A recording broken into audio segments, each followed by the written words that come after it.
오늘 결혼식에 참석하고 왔는데 상상도 못한 신랑 신부의 막장을 보게 되었고 지금도 속이 울렁거려서 하소연이라도 하고 싶은 마음에 글을 작성해 보려고 한다.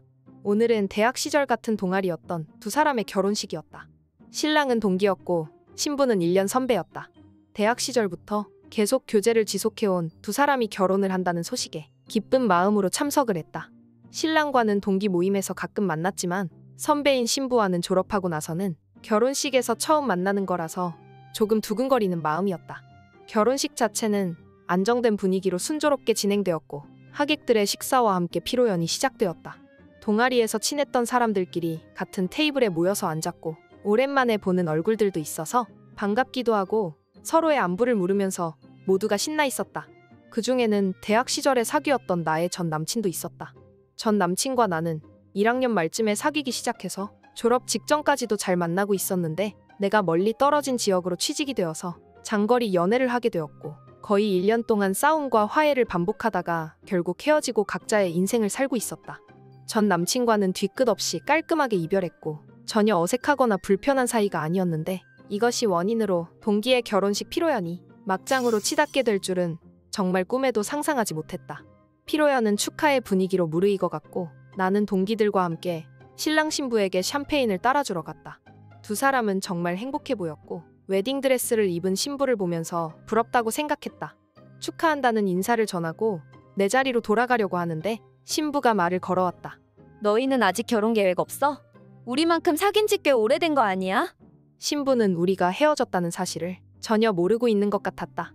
축하와 행복이 가득한 자리에서 이별 이야기를 하는 것도 조금 내키지 않았고 뭐라고 대답해야 하나 고민하고 있었는데 신랑이 웃으면서 말했다. 걔네들 진지게 헤어졌는데?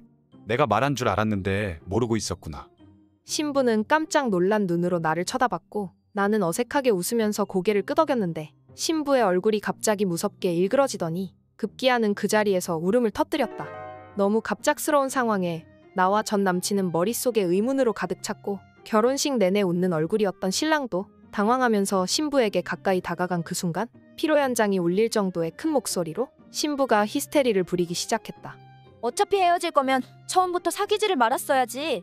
너가 나보다 먼저 저 사람을 가로채서 내가 어쩔 수 없이 포기했던 건데 이딴 결혼식은 그냥 집어치울래. 신부의 광기에 가까운 발악은 한동안 계속되었고 옆에 있던 신랑은 당장이라도 토할 것 같은 얼굴로 그 자리에 주저앉았다.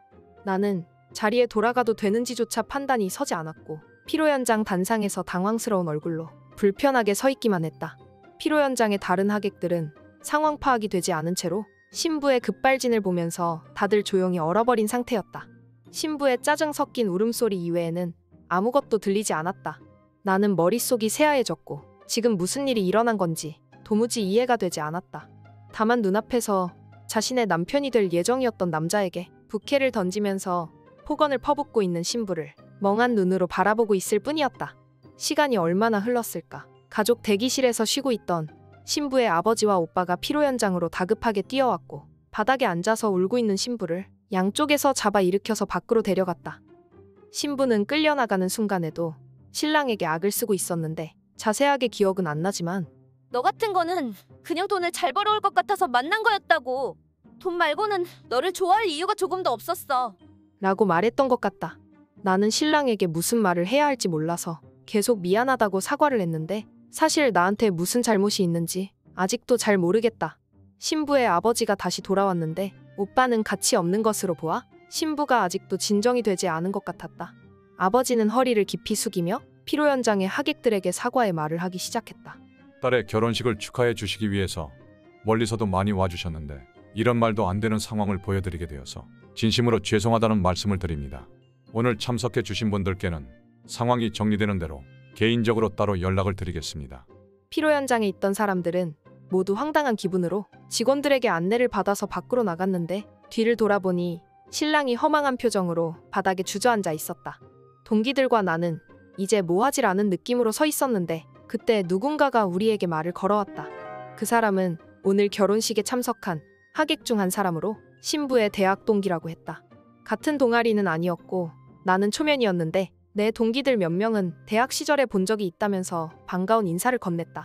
오랜만에 이렇게 같은 대학 출신들을 만났는데 그냥 헤어지는 것은 좀 아쉽고 어디 가서 커피라도 한잔 할까? 우리도 흔쾌히 동의를 하고 다 같이 근처에 있는 카페로 발걸음을 옮겼다. 그리고 신부 동기가 동아리에서는 그 누구도 보지 못했던 신부의 대학 시절의 본 모습에 대한 이야기를 들려주었는데 그 내용은 상당히 놀라웠다. 동아리에서 내가 신부를 처음 봤을 때 느꼈던 이미지는 인형처럼 귀엽고 사랑스러운 사람이었다.